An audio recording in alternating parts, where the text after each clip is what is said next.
Mayroon bang pagkakataon na ang pinakamalakas na tao sa mundo ay maaaring mahulog sa kanyang sariling bitag? Tingnan ninyo ang nangyayari ngayon. Sa loob ng ilang dekada, natuto tayong manood kung paano gumagalaw ang kapangyarihan, kung paano ito kumukubli, umuusad, at kumokontrol. Pero ngayon, nakikita natin ang isang hindi pangkaraniwang eksena. Ang isang leader na akala niya ay kontrolado niya ang lahat ng kilos, biglang nahulog sa perpektong patibong na naghahayag ng kanyang nakaraan. Ito ay hindi simpleng political theater, mga kababayan. Ito ay isang mahalagang leksyon sa geopolitics, kung paano ang kasaysayan ay laging bumabalik upang harapin ang mga namuno. Ang nakaraan ni Trump puno ng mga transaksyon, mga alyansi na hindi malinaw at mga desisyon na ngayon ay pinag-uusapan muli ng buong mundo ay unti-unting lumalabas sa liwanag.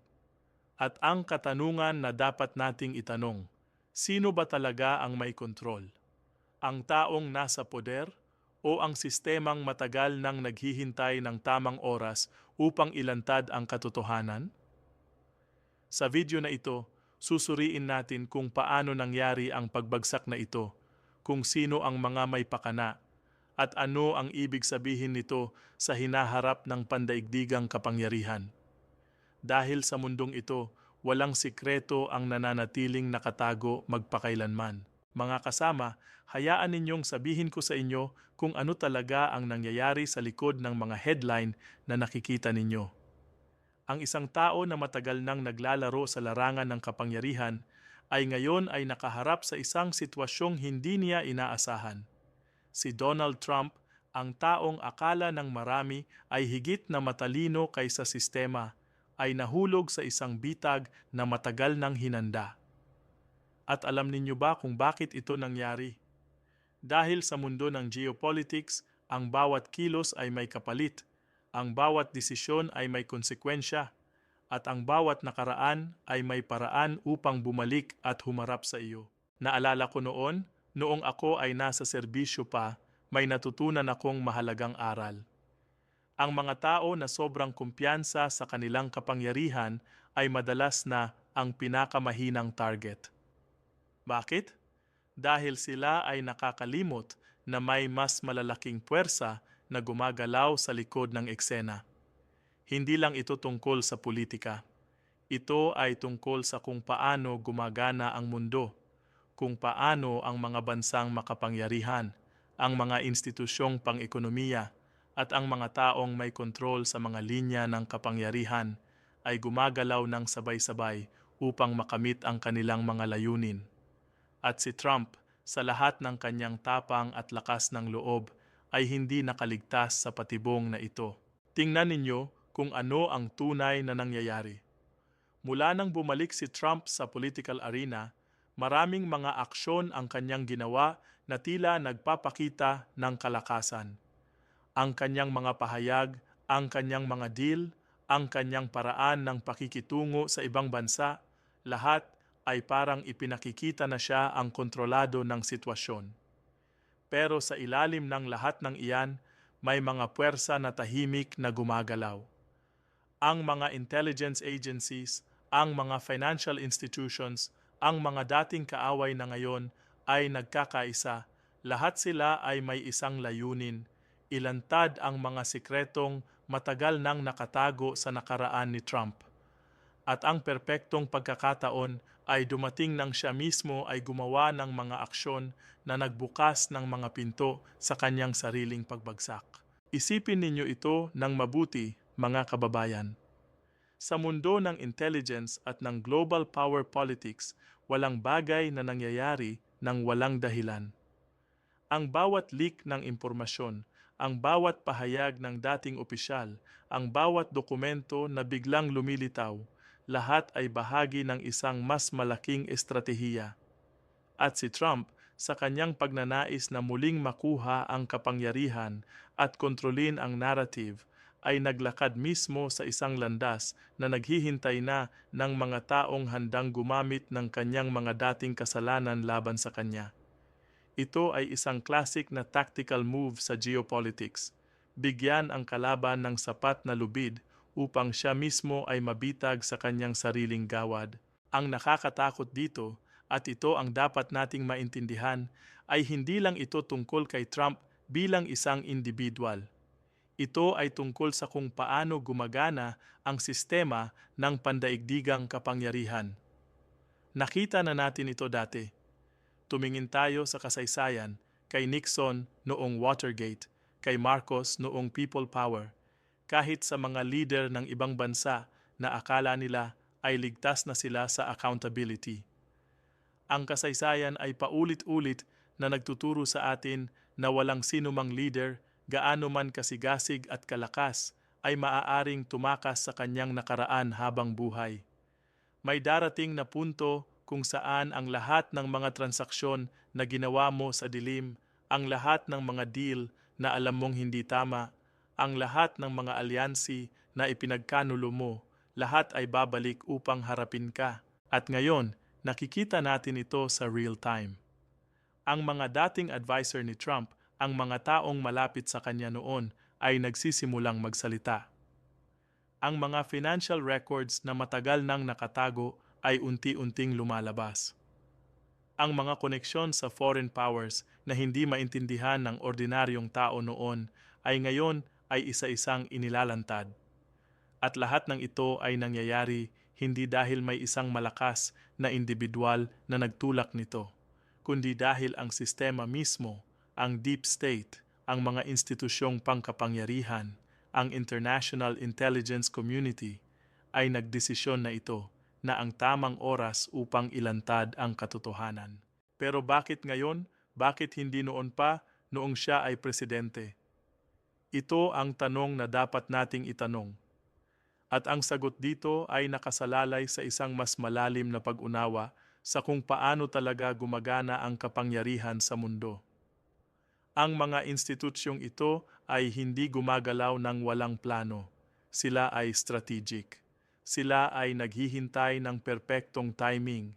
Ang sandali kung kailan ang pagbubunyag ng impormasyon ay magkakaroon ng pinakamalaking impact, hindi lang sa isang tao, kundi sa buong sistema ng pampulitikang kapangyarihan sa Estados Unidos at sa buong mundo.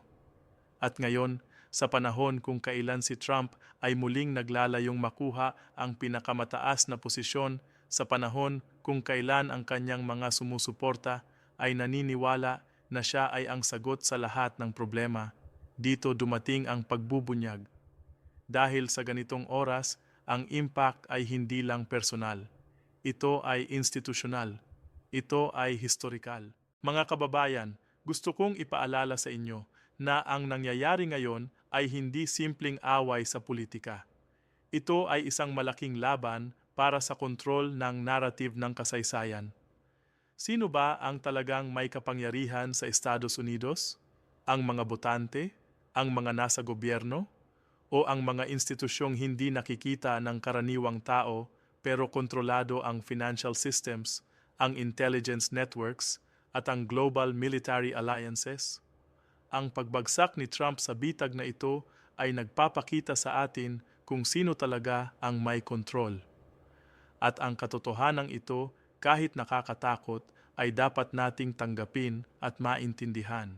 Tingnan ninyo ang pattern. Bawat beses na may leader na sumusuway sa established order, bawat beses na may tao na nagsasabing kontrolado niya ang sistema, may nangyayaring pagbagsak.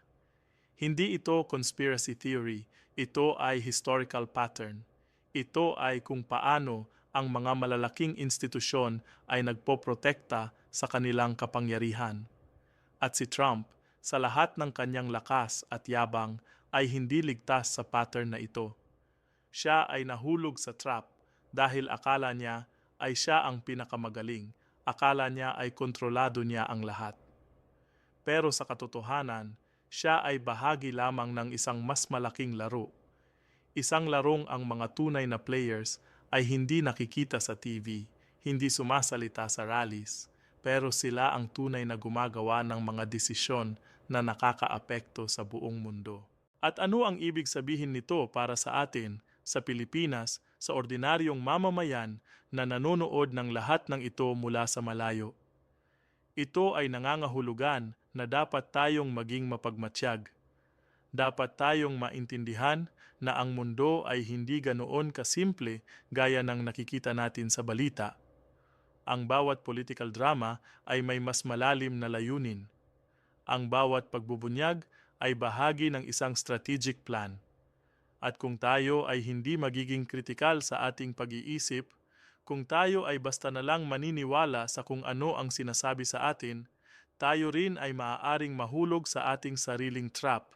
Ang trap ng ignoransya, ang trap ng pagiging passive spectators sa isang mundo na nangangailangan ng active participants. Ang nangyayari kay Trump ngayon ay isang babala para sa lahat ng mga leader sa buong mundo.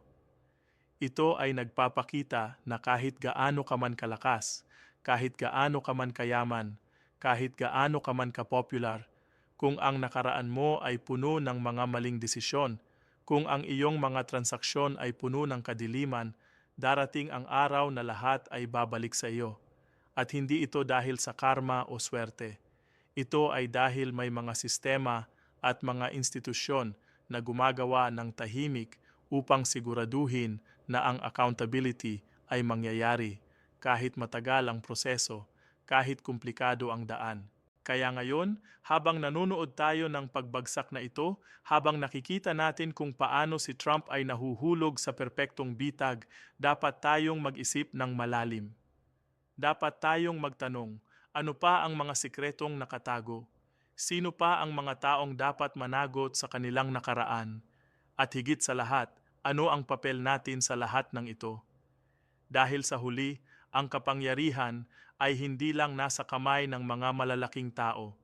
Ang kapangyarihan ay nasa kamay din ng mga ordinaryong mamamayan na may karapatang malaman ang katotohanan, na may karapatang magtanong, at na may karapatang humingi ng accountability mula sa mga namumuno. Ito ay hindi katapusan ng kwento. Ito ay simula pa lamang ng isang mas malaking revelasyon na darating sa mga susunod na buwan at taon. Ang tanong ay, handa ba tayong tanggapin ang katotohanan, kahit gaano man ito kasakit o nakakagulat? Handa ba tayong harapin ang realidad na ang mundo na akala natin ay alam na natin ay mas komplikado, mas madilim, at mas interconnected kaysa sa ating inisip? Ako, bilang isang taong nakakita na ng maraming bagay sa aking karera, ay masasabi kong handa ako. At umaasa ako na kayo rin ay handa na sa mga pagbubunyag na darating. Dahil sa mundong ito, ang tanging constant ay ang pagbabago. At ang pagbabago ay palaging nagsisimula sa katotohanan,